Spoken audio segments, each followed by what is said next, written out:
Welcome to the ONC HDI 1 ONC DSI Proposals Information Session.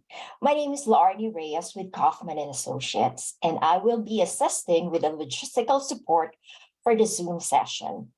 To ask questions, click the Q&A button at the bottom of your screen. However, please note that there are restrictions to what questions that can be answered due to the Administrative Procedure Act. Additionally, we ask that you select the speaker view option located at the top right side of your Zoom interface. This will allow you to see the speaker as they present or share information. Finally, please be aware that today's session is being recorded. Closed captioning is available by clicking the CC icon at the bottom of your screen. I will now turn you over to Steve Posnet. All right, thank you very much. Thank you for joining today's Spotlight presentation on decision support interventions and predictive models.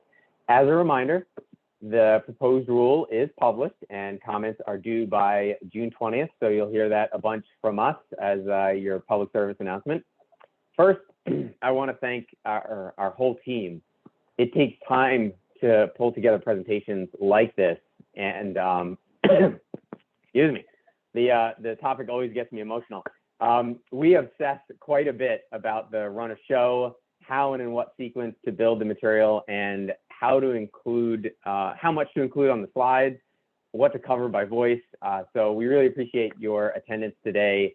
And just again, a thank you to my team here at ONC, both for the preparation of the proposed rule and get it out the door, for all of you to submit your comments, but also, we try to do a lot of these education sessions, both at events as well as these webinars, and it does take a tremendous amount of work to pull them together. So really briefly, before I turn it over to the team, I wanted to start with some history real quick, that the High-Tech Act, as you may remember, required in law that certified EHR technology, as that term is defined in statute, include the capability to support, to have decision support as a capability that was required as part of what's called the qualified EHR definition.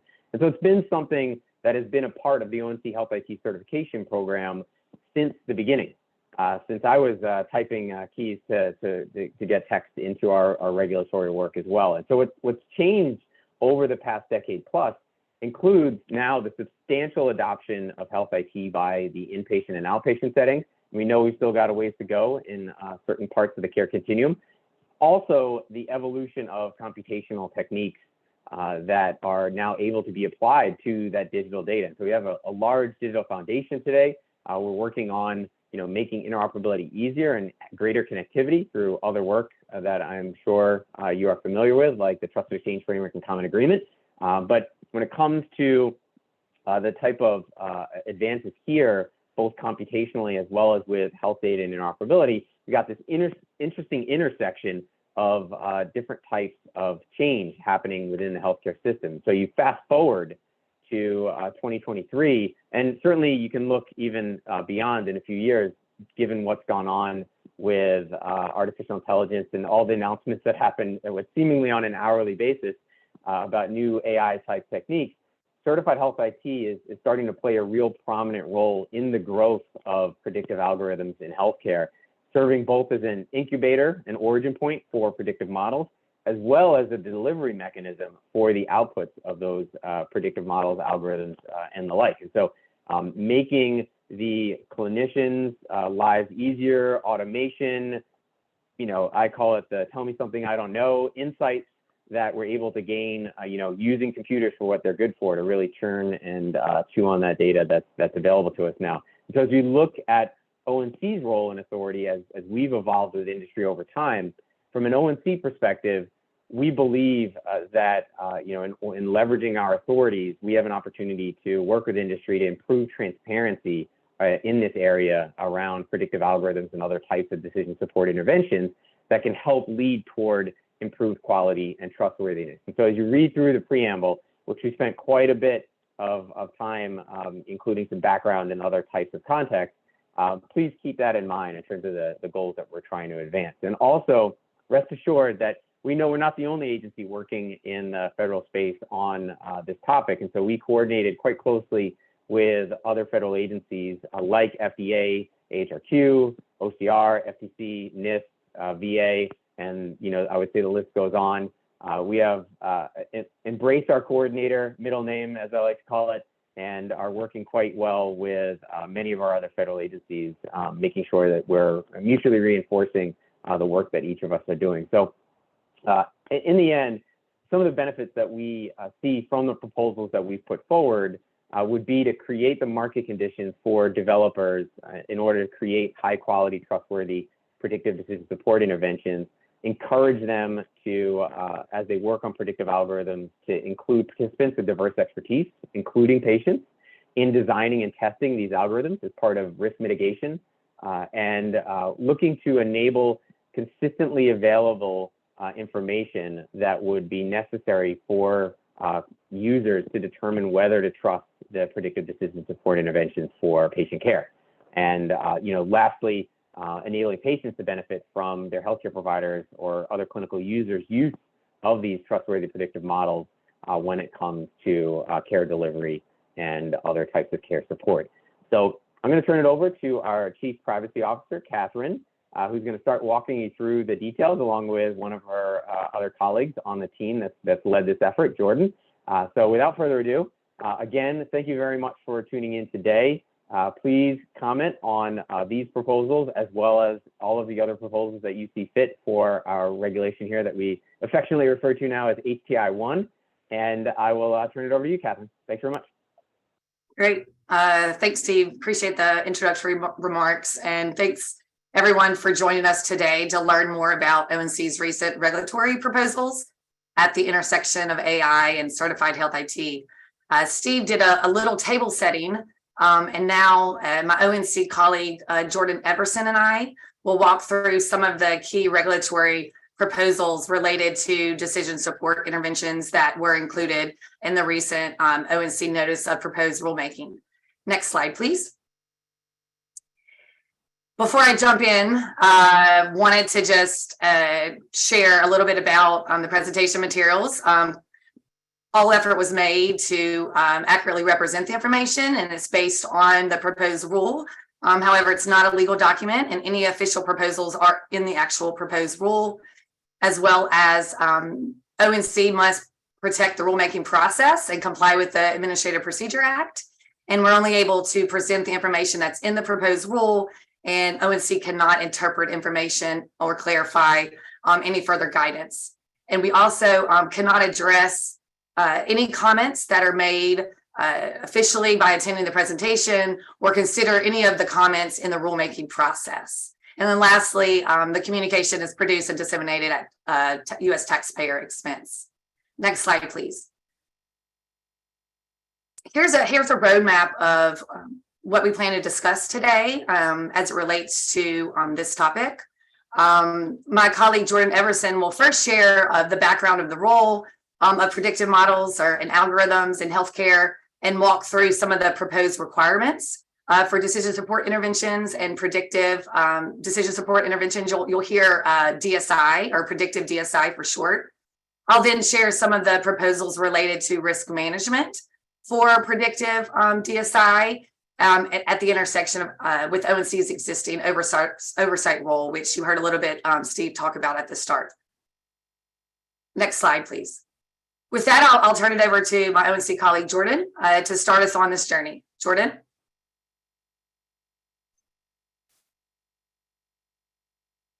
Hi, I'm Jordan Everson. I'm a public health analyst at ONC, and as Catherine said, I'll be walking through a few of the components of these proposals, starting with the background. Next slide, please. So the use of predictive models in healthcare have a long history, some of which we describe in the preamble to the proposed rule. This dates back at least to Ranson's criteria in 1974, which was the objective correlation between tabulated score based on health data and patients' mortality. Over time, more sophisticated statistical methods were brought to bear on predictive modeling, including the Apache 3 model in 1991, which leveraged logistic regression modeling, an epic sepsis model as recently as 2019, leveraging similarly penalized logistic regression model, in this case based on EHR data. Machine learning and large language models and these kind of long-standing predictive models have many similarities. All of these models learn from relationships and patterns in historical data, and then use those patterns to predict unknown information based on the underlying relationships. For instance, a predictive model or machine learning model can be used to predict a patient's readmission risk based on demographic, diagnosis, and other factors. Or a large language model can be used to iteratively predict the next word based on a prompt, resulting in an output of a lengthy response. Next slide, please. As I said, we spent some time in the preamble describing the current state of predictive models in healthcare, and I really wanted to highlight a few of those dynamics for you today. So over the last several years, we've seen substantial increases in the generation of digital health, as well as the sharing and use of that data, oftentimes supported by ONC policies. At the same time, we've seen the develop of quantitative modeling techniques for many purposes by many entities, both within healthcare and outside of it, that's worked to refine the way in which we can apply this digital data to new knowledge or insights. Oftentimes, certified health IT sits at the nexus of these two trends by enabling or interfacing with predictive technologies, serving as the source of data on which predictive models are trained or executed, and as the output or delivery mechanism through which the output of predictive models are displayed to end users. Healthcare organizations are then looking to use or deploy these technologies for a wide range of uses, clinical, administrative, and others. And those would include, again, readmission risk, population health management, predicting the onset of disease, and optimizing other administrative functions. However, these organizations often act within an environment characterized by insufficient and asymmetrical information about how models were developed and how they work for end users. So in an ideal state, while organizations might use or deploy trustworthy, high-quality models that are fair, appropriate, valid, effective, and safe, or our acronym FAVES, in this environment of insufficient information, too often organizations may be hesitant to adopt effective models, leading to low uptake and slow improvement in the healthcare delivery system, or may inadvertently adopt models that have low quality and that they have unintended adverse consequences or harms on individuals and populations. Next slide, please. So amid the vast excitement about the ways in which predictive models and machine learning could, and in some cases already are, transforming healthcare, there has been recent evidence of unintended consequences from their use. For instance, a population health management model was discovered to have unintended racial bias implications, causing re-release of the model. A sepsis prediction model fielded in a number of medical facilities was found to have low validity and subsequently updated and re-released. And a model developed to estimate glomerular filtration rates has been recommended to be replaced by the National Kidney Foundation and the American Society of Nephrology amid concerns that its use of race as a key variable was widening health disparities for Black patients. Each of these instances highlights the value of transparent information for improving predictive models in healthcare. However, in each instance, that information was available only after models had been widely used, in some cases on millions of Americans. And a more effective system would ensure that that transparent information was routinely available before the widespread use of these models. Next slide. The existing scope and structure of the ONC Health IT certification program are fit to enhance transparency around predictive decision support interventions and ensure that that information is consistently available. The program today has existing requirements to make transparent information regarding the authorship, bibliographic, and other kinds of source attribute information for evidence-based decision support and linked referential interventions. As the National Academy of Medicine and others have noted, machine learning or AI in healthcare is really often best considered a form of decision support or augmented intelligence rather than artificial. And following that logic, ONC is proposing to update the existing decision support criterion to directly include predictive decision support, inclusive of machine learning technologies. Next slide. The fundamental objective of the proposal is to enable improved information transparency on the trustworthiness of predictive DSIs to support their widespread use in healthcare. The benefits of this would include improved transparency on how the predictive DSI was designed, developed, trained, and evaluated and should be used, addressing those fundamental information asymmetries that characterize the marketplace for predictive decision support today. It would also enable the public to understand how developers of certified health IT have managed risks related to fairness, validity, safety, security, and privacy, and supports the consistent availability of predictive DSI information, including information salient to health equity by design.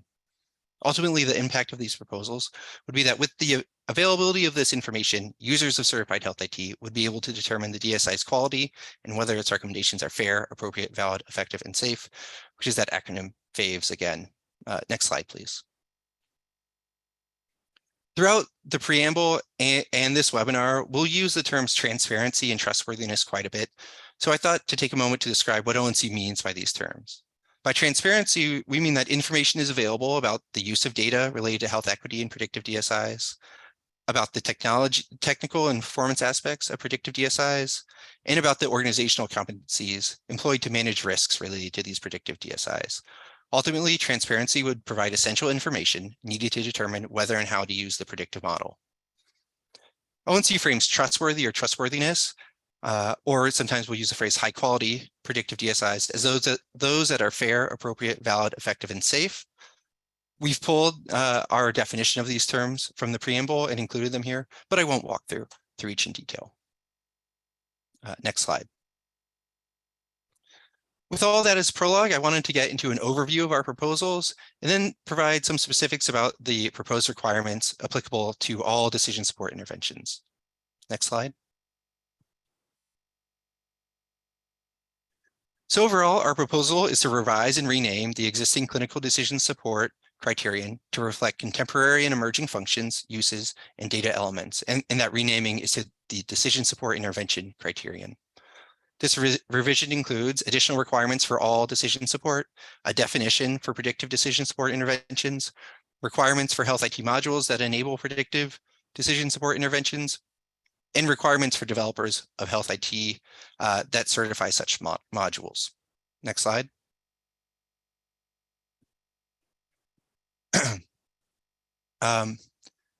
Here we've laid out kind of 4 key planks of the transparency requirements included in our proposal. The first is around updating decision support in general. And these are items I'll walk through in a moment, applicable to all decision support interventions. The second is around data transparency. So transparency around the data actually used within decision support, especially those related to health equity.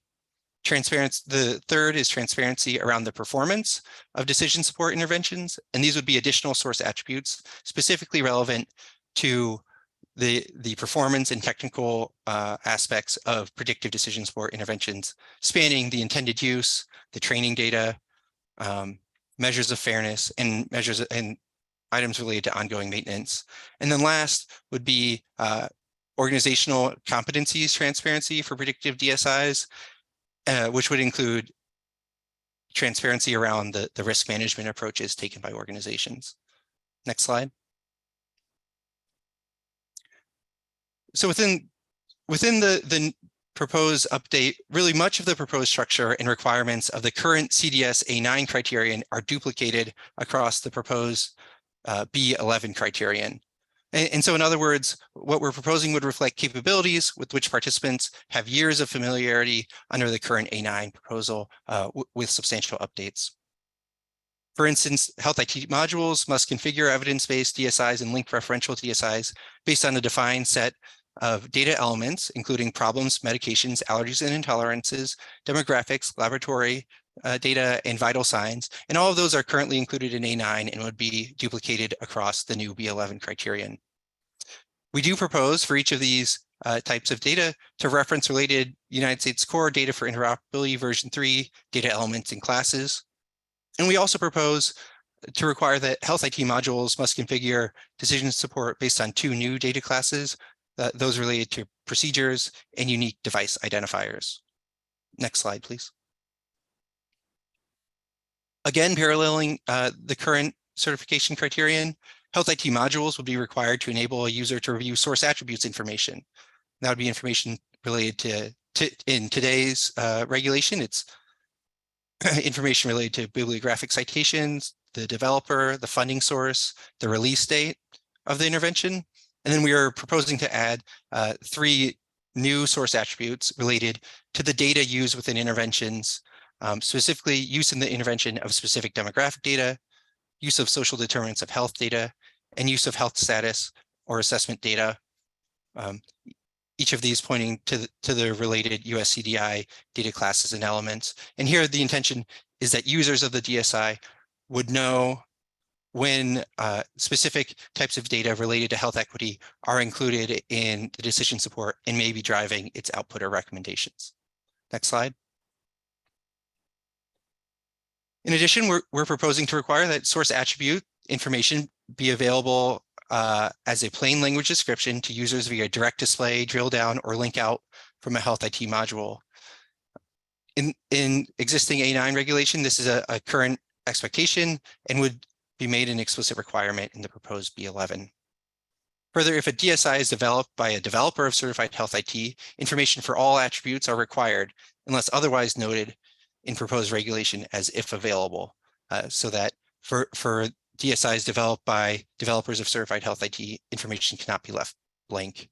On the other hand, for DSIs that are developed by other parties, we propose that health IT modules must clearly indicate when any attribute is not available for the user to review. And here by other parties, we include health systems, third-party software developers, medical education publishers, and others. Next slide. We further propose that health IT modules must enable users to author and revise source attributes and information beyond those listed. In essence, this proposal would position the source attributes we'll describe today as the floor or baseline on which users of certified health IT might add to as they see fit. And fundamentally, this would provide flexibility for users to meet their circumstances. We further propose to enable end users to provide feedback based on information displayed through the intervention and make available such feedback data for export. That data must include, but not be limited to, the intervention, the action taken, user feedback provided, user date, and location, and ultimately health IT modules providing the ability to provide feedback would support quality improvement for all decision support interventions. Next slide.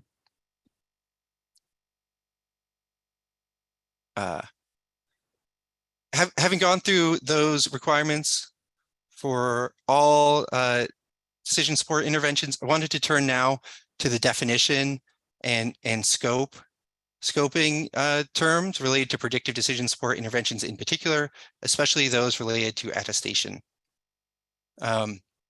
So we proposed in the regulation a definition of predictive decision support interventions to mean technology intended to support decision-making based on algorithms or models that derive relationships from training or example data, and then are used to produce an output or outputs related to, but not limited to, prediction, classification, recommendation, evaluation, or analysis. So fundamentally, these would be technologies that estimate a value based on relationships learned in prior data. Think there of machine learning. And we contrast that with evidence-based decision support, which supports decision-making by relying on predefined rules based on expert consensus or from expert recommendation, for instance, computable clinical guidelines. So these predictive DSIs would include those based on simple statistics or regression models that are often once trained expressible as simple risk calculators. It also include machine learning models, such as those used to predict healthcare costs, sepsis onset, or appointment no-show. And so this would range from widely used ASCVD and Apache 4 models in use today to bespoke machine learning models used to predict things like opioid overdose, hospital bed capacity, or numerous other emerging use cases. This would also include natural language processing and large language models, which often are trained themselves on large corpuses of historical data and then used to produce an output based on relationships within those corpi. I'll note that like evidence-based and other forms of decision support, predictive decision support interventions may be presented in a broad array of forms, including alerts, order sets, flow sheets, and others. So this isn't limited to a specific type of output like a risk score. And the proposed definition is not tied to a specific purpose or intended use, is not dependent on who developed the algorithm or model, and is not based on a level of risk associated with the technology's purpose. Next slide. We've included a request for comment in the proposed rule around our proposed definition. So as proposed, the predictive DSI definition would not include simulation models or unsupervised machine learning techniques or some other technologies. And our request for comment is whether there are prominent models used to support decision-making in healthcare that are not effectively captured under the proposed definition of a predictive DSI. And if so, is it feasible and appropriate to include such models in the scope of this rule? Next slide. The other key component of scoping the predictive DSI component of the proposals is around attestation to enabling or interfacing a predictive DSI. So under the proposed rule, Health IT modules certified to B11 would not be required to enable or interface with predictive DSIs. However, developers of certified Health IT must make one of the following attestations. They can say either yes, the Health IT module enables or interfaces with a predictive DSI based on any of the data expressed in the US CDI, in which case developers of certified Health IT and its certified Health IT modules are subject to the applicable requirements that we'll describe in a moment.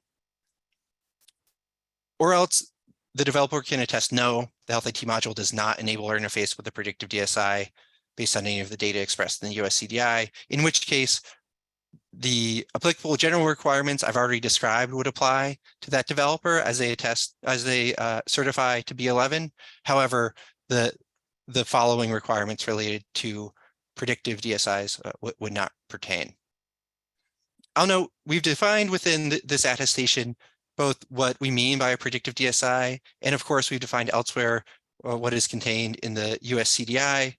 The one term that we haven't yet dove into is this phrase around enables or interfaces with, and I'd like to describe that next. Next slide, please. So by enables or interfaces with, we mean to encompass a broad set of ways the Health IT module might make it possible to use predictive DSIs, and this would apply to applications developed by the developer of certified Health IT, their users, or other parties like third-party software developers. By enables, we mean that the developer of certified Health IT has the technical capability to support a predictive model or DSI within the developer's Health IT module. And as an example of this would be calculations for predictive DSI occurring within the Health IT module, either through a standalone app or an app developed by a developer of Health IT for use within the Health IT module. So by enables by, you can generally think of it as the Health IT being a container within which the predictive model or DSI can be used. Next slide.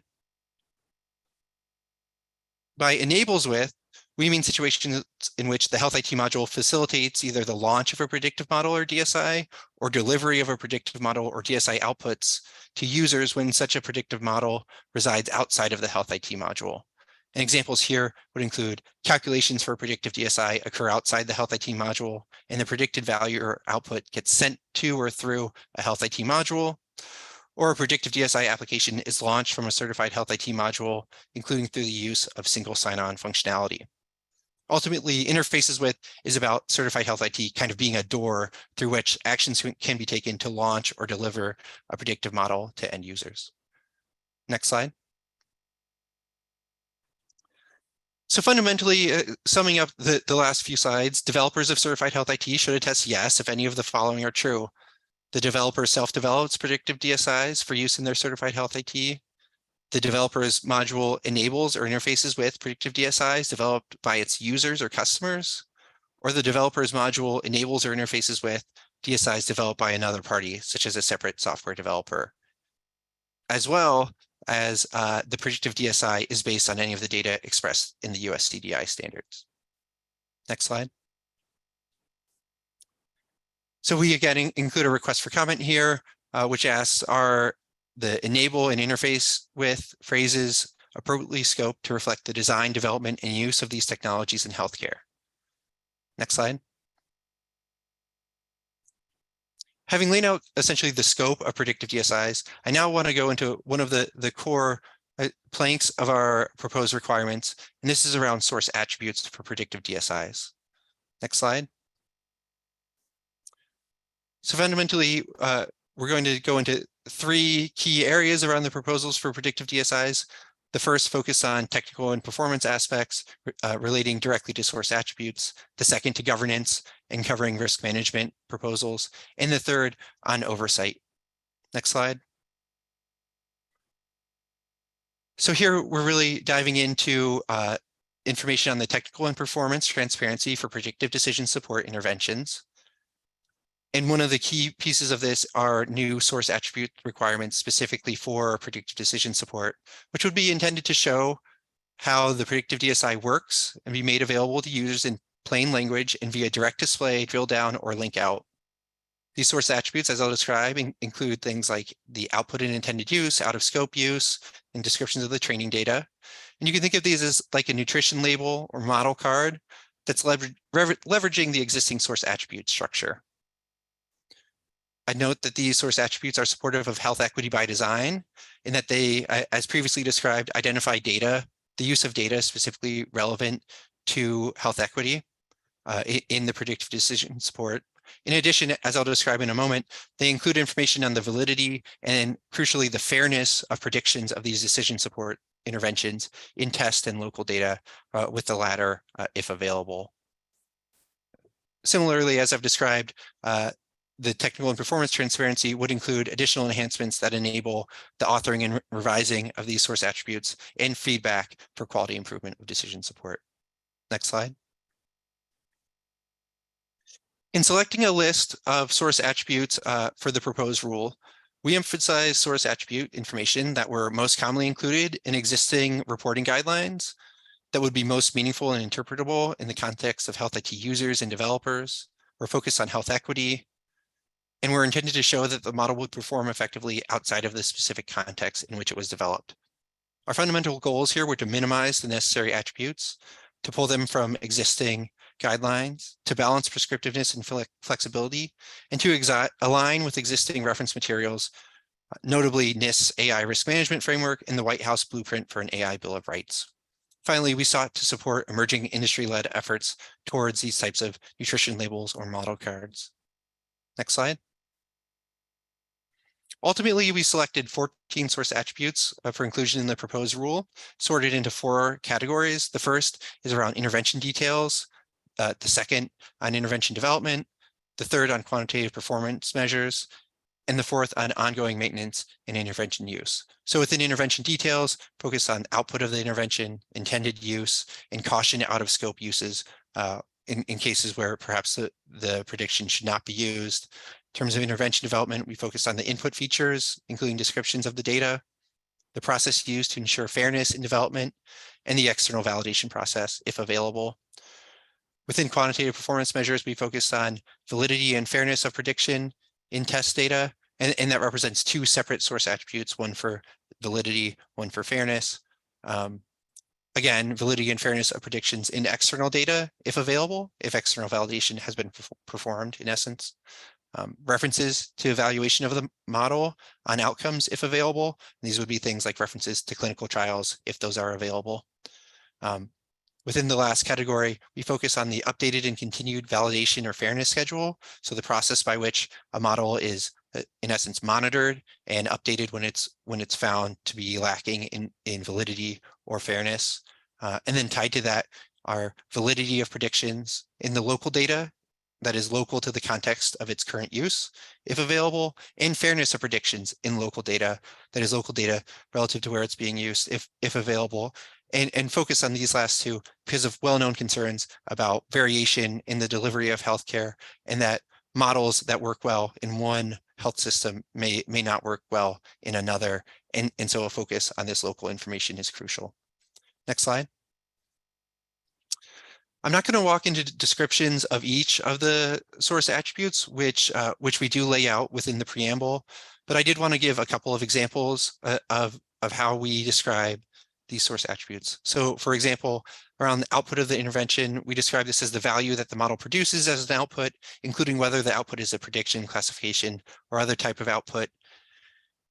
And the objective here is that providing this information would allow users to determine if the output is appropriate or may inherently reflect low validity or bias because of concerns about the process that produces an output in the training data.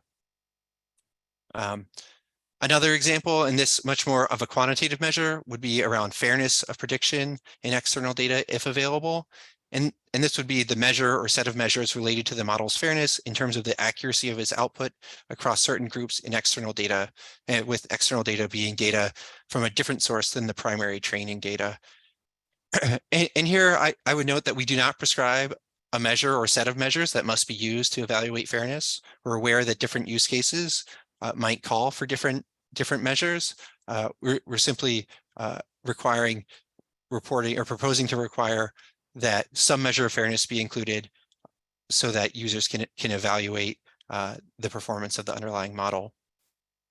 And fundamentally, it's important to be able to view measures related to model performance from outside the development environment, or in the case of the kind of if available clause, to be informed when the model has not been evaluated in data external to its initial training environment. Next slide. Within the source attribute section, we've included several requests for comment. The first is that we request comment on whether there are items contained within the proposed source attributes that we should explicitly require as elements of source attributes information. So to put that another way, there are really 3 primary source attributes where we include multiple should components. And the question is whether those individual should components should in fact be listed as standalone source attributes rather than included within the preamble description of these overarching source attributes. And the 3 I draw your attention to are the intended use of the intervention, input features of the intervention, including a description of training and test data, and external validation process if available. Next slide. So I pulled out one of these as an example of what we mean by multiple should components that we're requesting comment on. And this is input features of the intervention, which we describe as a description of the data on which the model learned relationships and the data on which the model was tested during development. And we further state that this description should include exclusion and inclusion criteria, statistical characteristics, the source and clinical setting from which the data was generated, the extent of missing values, and other attributes related to data quality. And really the request for comment here is whether some of these 5 specific should statements should be included as required source attributes on their own. Next slide. We've also included a request for comment around additional source attributes. So within the preamble, we've listed, let's say, numerous additional source attributes considered during the development of the proposed rule that we have not included in the proposed regulatory text. And we're asking for public comment on whether some of these attributes should be included. So I provided a list of several, I think, prominent ones from the preamble, but there are several more within the preamble to the proposed rule, and would recommend reviewing those and request public comment on them. Next slide. An additional request for comment within source attributes is whether we should require developers of certified health IT with modules certified to B11 to make all source attributes information publicly available or accessible. And so fundamentally, what we've proposed is that this information be made available to users of certified health IT through drill down or link out from the health IT module. And the question here is whether public availability of this information is necessary to effectively improve the emerging market for predictive decision support, or to ensure public confidence in predictive decision support by enabling research use of source attribute information. Next slide. An additional request for comment is around source attribute information being made available to patients. So we ask whether existing program requirements in the communications conditions and maintenance of certification requirements are sufficient to ensure open and transparent discussion regarding the use of predictive DSIs in patient care, including discussions between users, say, in this case, clinicians of certified health IT and patients. We'd focus here on the fact that our authority is around the technical capability to support providing this information. And so we ask if we should require developers of certified health IT to provide that technical capability for users to support patients electronically accessing underlying source attribute information, for instance, through a patient portal or other means. We're also interested in learning more about how to incorporate the patient's perspective in this type of information and overall engagement meaningfully and sustainably in the development and maintenance of both predictive decision support and source attributes. Next slide. An additional request for comment here around other parties. So when predictive DSIs are developed by parties other than the developer of certified health IT, we anticipate that developers of certified health IT would obtain information from the model developers, owners, or creators. We propose to allow developers of certified health IT with health IT modules that enable or interface with predictive DSIs developed by other parties to clearly indicate when any source attribute information is not available for user review. And we believe this clear indication of missing information will be a signal on its own to users that perhaps something has not been rigorously evaluated. However, we do seek comment on whether we should require developers of certified health IT to display source attribute information for other parties with which the developer of certified health IT has a contractual relationship. Next slide. We also request comment on any testing or assessment tools that are emerging as consensus metrics or standards, and request public comment on whether there are clear emerging consensus around these metrics, including development and engineering of algorithmic impact assessments, development of documentation of data sets used, such as data sheets for data sets, or any other strongly emerging consensus that the public might comment on. Next slide. We go through those requests for comments around source attributes. Now hand it back to my colleague, Catherine, to walk through the intervention risk management proposals. Thanks, Jordan. So diving into the other, I would say, pillar of the proposals focuses on risk management as it relates to the predictive DSIs. Realizing that the model development is not as straightforward or routine technical process, we understand that the experience and judgment of the developers, as much as their technical knowledge, greatly influence the appropriate selection of inputs and processing components. And so with all that being said, the training and the experience of the developers exercising judgment affects the extent of the model risk. And in addition to the overall modeling and the robust validation, model risk, we understand cannot be eliminated, but other tools can be used to manage the model risk effectively. That's a little bit what I'll speak to today as this section. And overall, ONC, as part of the intervention risk management efforts, the focus is on prioritizing the minimization of potential negative impacts. We understand that this may need to include human intervention in cases where predictive DSI cannot detect or correct errors. We also propose that developers, in addition to the source attributes that Jordan spoke to, we are proposing to require developers of certified health IT with health IT modules that enable or interface with predictive DSIs to employ or engage in intervention risk management practices. We're also proposing summary information that these intervention risk management practices be made available via a publicly accessible hyperlink. Next slide, please. You'll see here at a very high level, trying to orient you as to where we are against the framework of the proposal. We view our overall proposals for risk management. You'll see here the term governance is often used or maybe more familiar to some in the audience. That predictive DSIs are the complementary approach to our proposals for predictive DSI source attributes. Overall, I would say AI or model risk management can drive responsible use, or the intent is to drive responsible use and practices by promoting that organizations as well as their internal teams who design, develop, and deploy AI to think, I'd say, more critically about the context and the potential for unexpected negative and positive impacts.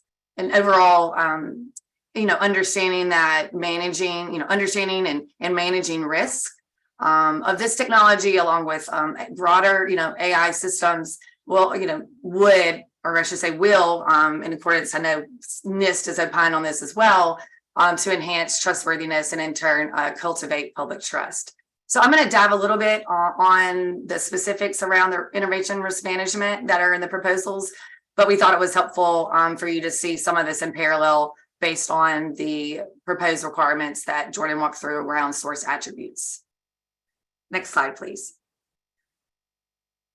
Again, to orient you where you are in the overall DSI proposal framework, you'll see here a snapshot of the, I would say, more details. So we're at a very high level as it relates to the risk management proposals. So similar to the source attributes requirements, these requirements are proposed to be applicable to a certified health IT developer if they have a health IT module that enables or interfaces with predictive decision support interventions. And as a result, the proposal is that the developer must employ or engage in intervention risk management practices.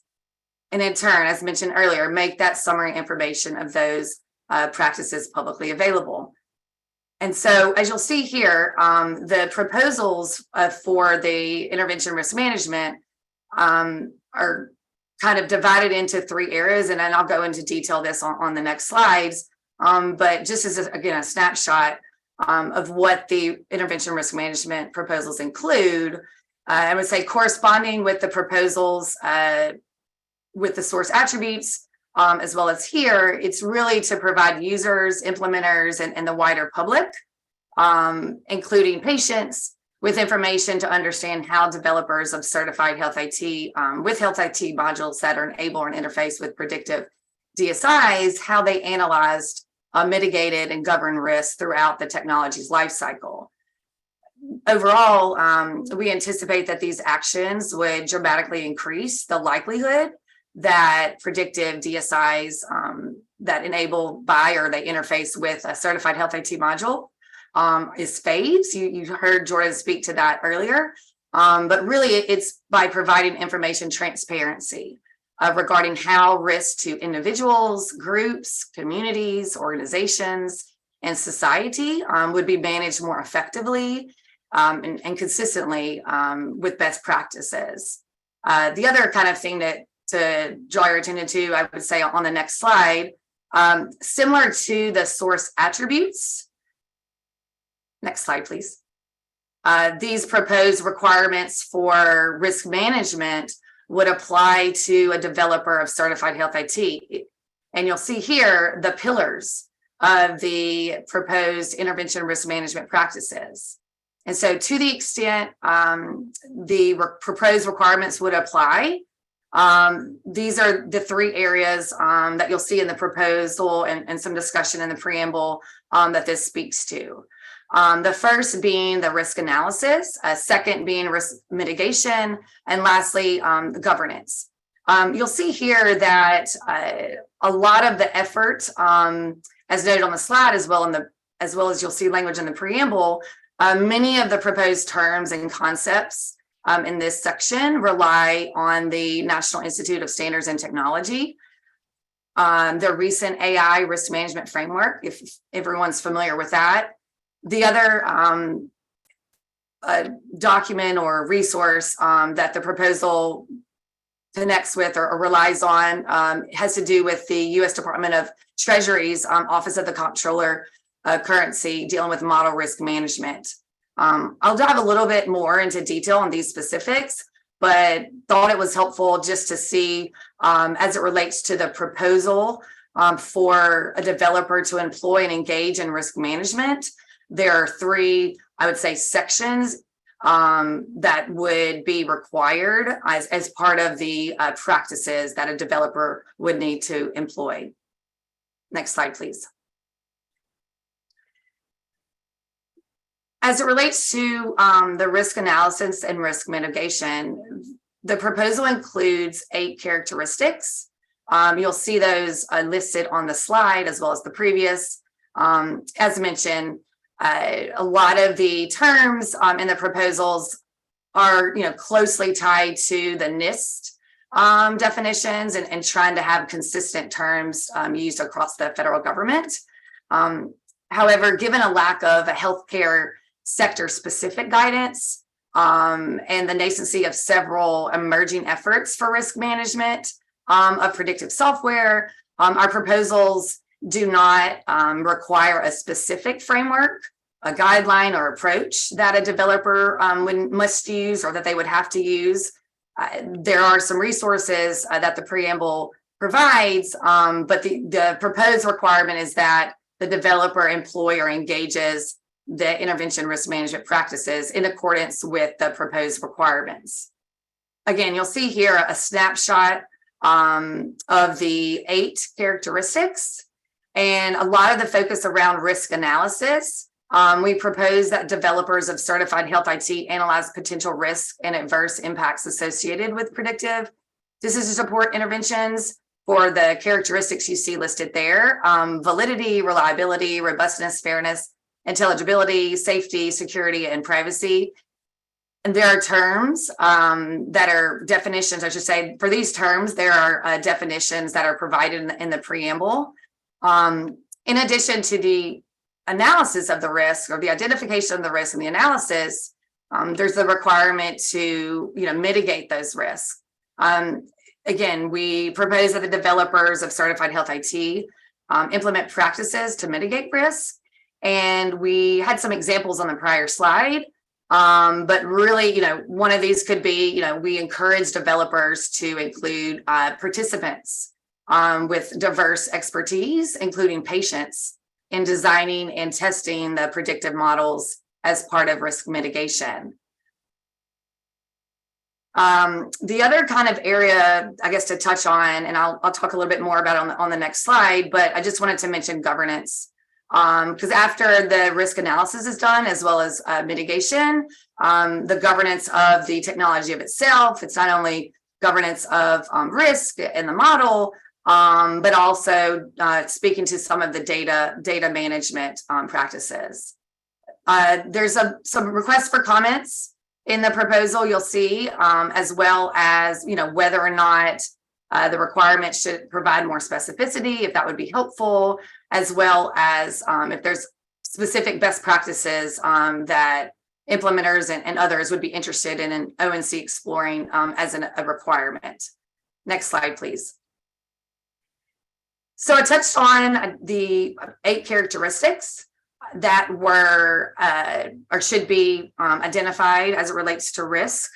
The other kind of thing here you'll see listed is similar to source attributes. There's a difference between the should and the must, but just wanted to draw your attention to some of the language that we include in the preamble around descriptions or areas in which the particular category should include. And so, as you'll see here, some examples of the type of activities or disciplines or approaches that the developer should factor in as they are employing, engaging in intervention risk management.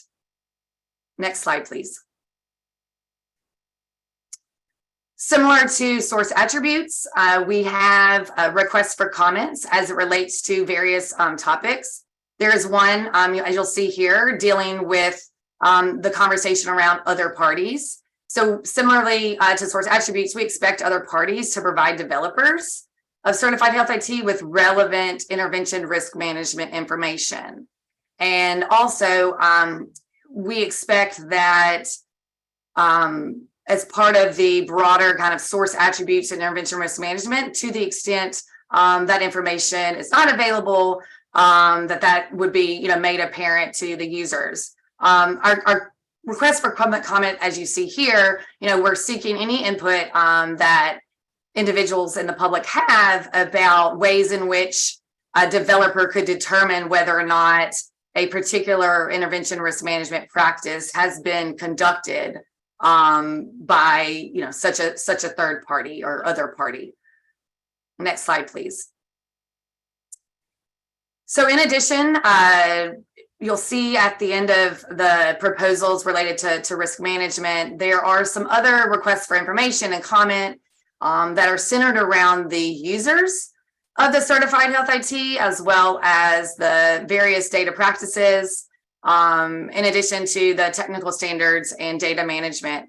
And I wanted to bring this to attention because we understand at ONC that there are a lot of different perspectives and different challenges that exist in this area. And we are doing our best, given our authority, to do our part through our proposals. With all that being said, we understand that there are other factors that contribute to, transparency, accountability, responsibility, whichever term you prefer. And that's where, we are really interested to hear where, if, ONC could help. And then, if there's more education, if there's specific technical input that can be provided, this is an area where we would encourage you to look at. Similarly, I know that there is conversations around the actual data practice, the ethical, legal, and social implications of the data from the initial collection and the use. Similarly, ONC is focusing on, or the authority is providing the technical capability. So a lot of the whether or not, or I should say, a lot of the conversation around whether or not information should be captured, is it appropriately being used against the backdrop of current laws? Again, you'll see a conversation, and we are, looking forward to feedback around what role ONC could play, given the authority, and similarly around the technical data standards, as well as the quality of data and things of that effect. Next slide, please. All right, so we, Jordan and I spoke about the kind of key substantive areas in terms of the proposals around decision support intervention. And now I'll just touch on, at a very high level, how these proposals would be implemented, or how it fits into the broader ONC current structure through our oversight authority. Next slide, please. Again, just an orientation slide to see the various pillars next to each other. The first is more focused on the source attributes under technical and performance. The governance is where, I just spent time around the risk management proposals. And then lastly is just to bookend it regarding how this all plays into the current ONC Health IT certification program as part of the oversight function. Next slide, please. So for those that may not be familiar with the ONC Health IT certification program, there is an existing real world testing program. So the proposals here would be a part of that if finalized. And as part of that, you'll see on the slide, this would begin with 2024 plans. The also thing to pay attention to has more to do with the cycle of the existing program around real world testing. It's on an annual basis, and that this information would be publicly available as it relates to the certified health IT product list. I know I loosely touched on the documentation requirements for the risk management in the prior slides about summary information being publicly available. This information here is a little different in that it would be about the measures that developer would identify themselves to demonstrate conformance with, as well as some additional information as it relates to the real world testing program. Next slide, please. For those that are interested in proposed implementation timelines and real world testing implications, you can see some of that here. A key thing is to focus on, as mentioned previously, this would start or should say developers should start complying with these new requirements by December 31st of 2024. As part of the current, I would say, regulatory approach and certification criteria, there would be an accommodation, or there'd be proposed that to add a 9 to the list of applicable criteria for real world testing. So I know that the change in name from CDS, or the proposed change in name from CDS to DSI, There's a period there in which the current certified health IT developers that are certified to A9 SCDS, and then for forward-looking technology as it relates to B11 and what's being proposed for DSI here. Next slide, please. So finally, as I would say, as we wrap up, Congress charged ONC with, you heard earlier, certifying health information technology that provides appropriate information to help guide medical decisions at the time and place of care. Overall, ONC's proposal is an update of a long-standing requirement for decision support and transparency about that decision support. Next slide, please. This proposed rule, we're hopeful that it would provide information. That's really the key thing that we are focused on, but it would revise the existing clinical decision support certification criterion by proposing the decision support intervention certification criterion. As Steve mentioned earlier, to keep pace with advances in software that developers of certified health IT enable or interface with to aid decision-making. And so you'll see here on the slide, this is a snapshot that we really think is useful, at least for the conversation initially, around transparency as a prerequisite for trustworthy AI. So this information was discussed during this webinar at a very high level. This is just a big picture way of seeing the information framed a little bit differently.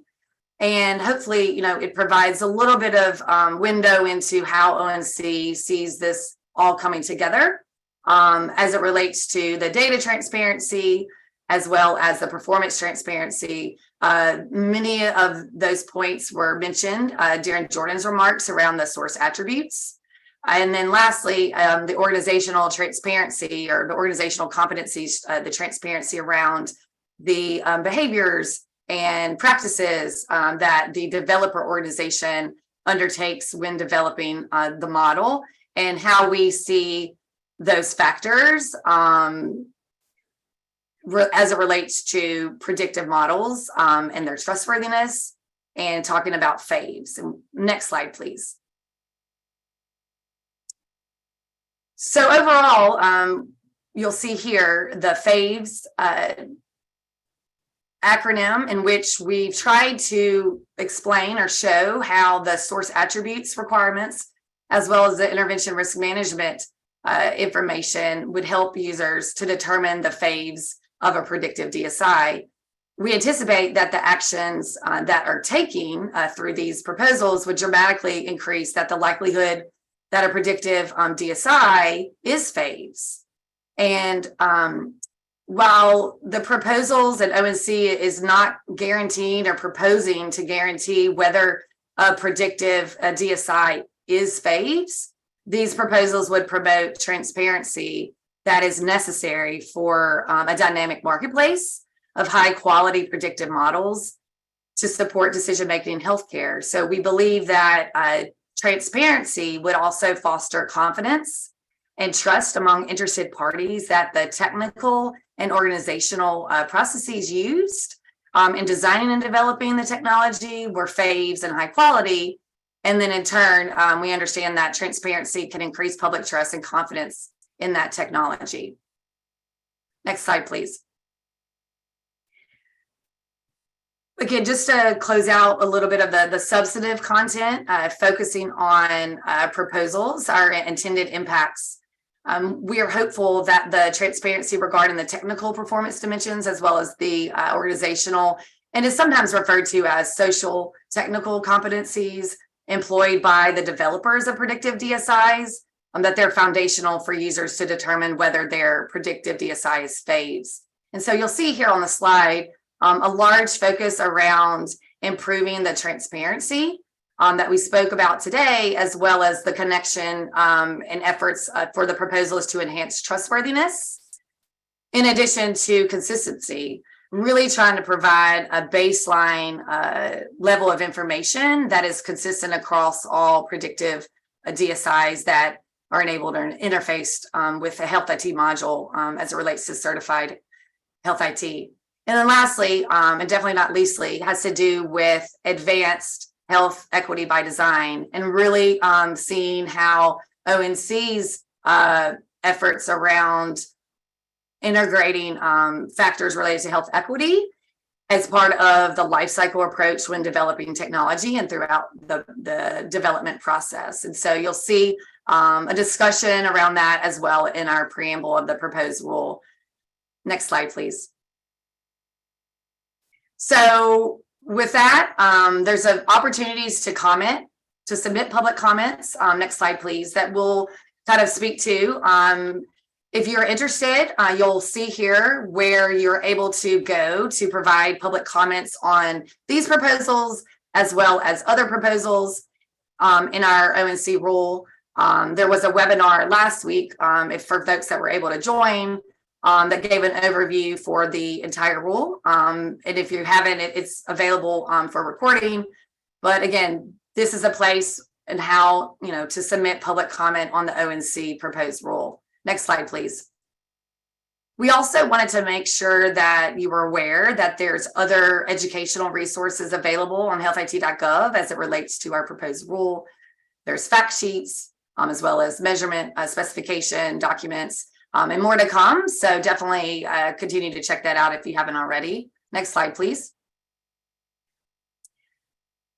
ONC has a federal advisory committee.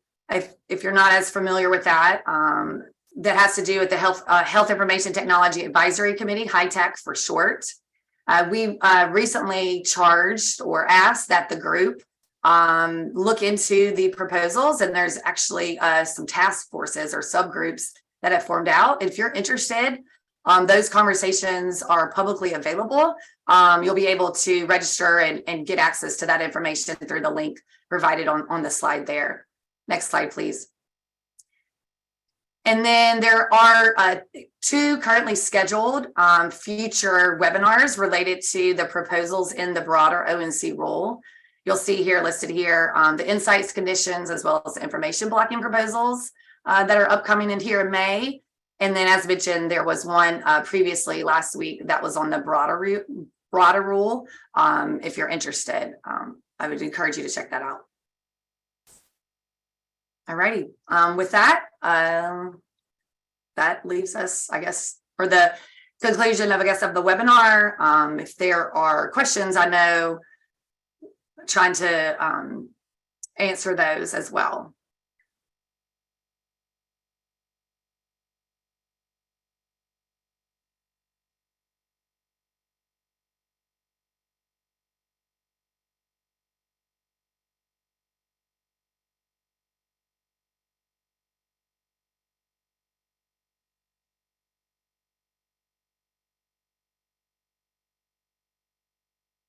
I wanted to pick up one question in the chat from Deborah Duran, who asks, what demographics for equity are you including? Race, ethnicity is not enough. There needs to be gender, poverty, geographic location, and LGBTQ data. So one of the tricks in following this is that we're now pointing to the US CDI data class around patient demographics. And I would point out that within the patient demographics data class, we include sex, sexual orientation, gender identity, and other characteristics. And similarly, we are proposing to point to the health status assessment data class, which would include disability status, among others. And so I think that just a point of clarification that in pointing to the US CDI, I think we've covered at least some of the items raised in that question.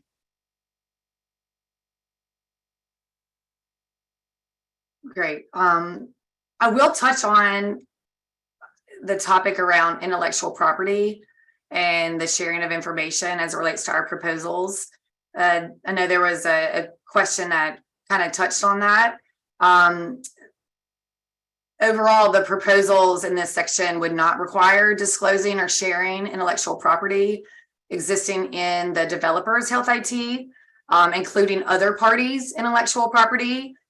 So, for example, the requirement would not require developers of certified health IT to provide information about or report any details of the specific code, the pipeline, the statistical processes, or algorithms used to generate model predictions, which might be considered developers' intellectual property. Instead, just to focus on the proposed requirements would have developers of certified health IT to report the source attributes information related to the data that was used to train the model, the proper, or sometimes referred to as the intended use of the model, and the overall performance of the model as assessed through validation and fairness metrics. And so I would say, in this regard, the proposed source attributes are, intended to establish consistent categories of the minimum information availability that the potential users need to make informed decisions regarding, their use of predictive DSIs. And so, as it relates to third party, I know Jordan in his remarks, as well as in the preamble, focused on and talked about whether or not information would be available or made available from the other party or the third party. So I'd encourage people to, look at the preamble for further discussion on that topic as well.